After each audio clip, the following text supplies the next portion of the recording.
Sarawak meliputi hampir 1/3 keseluruhan luas tanah Malaysia, hampir 124,000 kilometer persegi. Dan dalam dekad 1970-an, 1/3 negara ini menjadi mainan beberapa keluarga sahaja. Raja-raja balak yang dilantik oleh kerajaan, yang membayar royalti kepada kerajaan dan yang berkongsi keuntungan dengan kerajaan. Hutan yang dijadikan pendapatan, pendapatan yang dijadikan kuasa.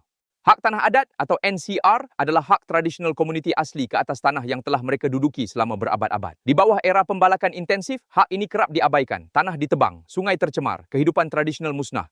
Dan rakyat, apabila mereka membantah, sering didapati melawan undang-undang negeri yang telah dipinda untuk memudahkan konsesi.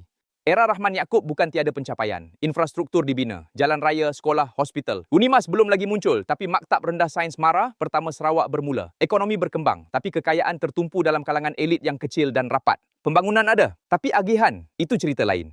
Pada 1974, Akta Pembangunan Petroleum memberikan Petronas, sebuah syarikat persekutuan, kawalan penuh ke atas semua sumber minyak Malaysia. Sarawak, yang mempunyai ladang minyak besar di lepas pantai, menerima hanya 5% royalti. Yang menandatangani perjanjian itu untuk Sarawak, Abdul Rahman Yaakob sendiri. Persekutuan ambil selebihnya. Sarawak rasa dirampas dan perasaan itu kekal hingga hari ini. Menara Petronas yang akan dibina pada 1990-an, simbol kemewahan Malaysia moden, sebahagian besarnya dibiayai dengan hasil minyak Sarawak dan Sabah. Tapi di kampung-kampung di pedalaman Sarawak pada 1970-an, elektrik masih tidak sampai. Jalan masih tanah merah, soalan yang adil, di mana pergi kekayaan itu dan siapa yang mengetuai pemberiannya?